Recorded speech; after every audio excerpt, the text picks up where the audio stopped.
E hono ana a kotahi mano kaika, kotahi mano wawata, ki te mano tāngata, ko tae mai ki tūranga waiwai.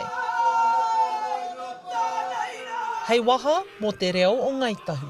He wā mō mātou o Ngāi Tahu, kia whakatauira atu i o mātou whiako, i o mātou rautaki. He whakaraura anō i tō tātou whakakai marihi tō tātou reo Māori, no reira, no mātou te whiwhi. Koinei te Koroneihana tuatahi mō Tūmai Campbell. Ko tāna ki, e hikakana ia i te mai ki te Koroneihana tuatahi o Te Arikinui Kuini Nga wai hono i te pō.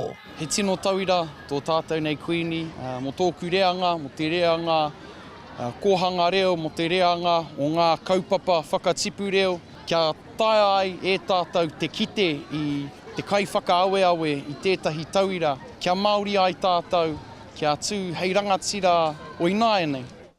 Nō te ahiahi nei, i tua Campbell ki te taha o te whānui Cassidy ki te tuku kōrero mō ako Ararau. He whakāturanga reo Māori i karangatia kia whakakite i te Koroneihana.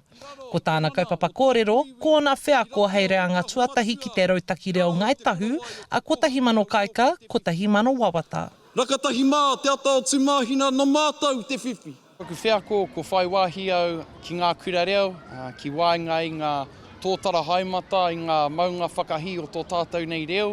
Ara, ko tā Timoti, ko whai pānia, ko ngā ika whiro, te panekiretanga, ko aku anti anō hoki, e kaha poipoi i tōku reanga, kia ora anō tō tātou reo.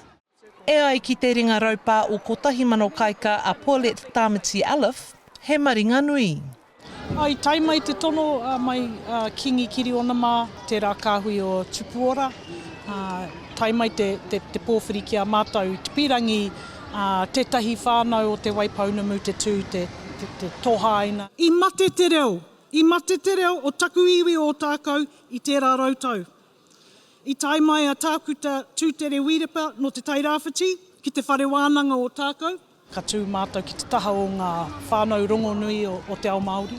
Ki au nei, ko te tō i a tini, i a mano, ai harei te mea ko taku whānau anake.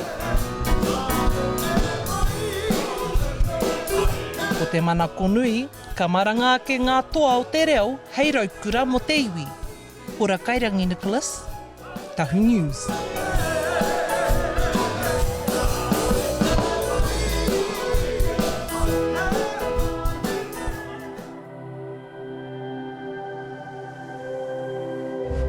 Ko te reo, te take.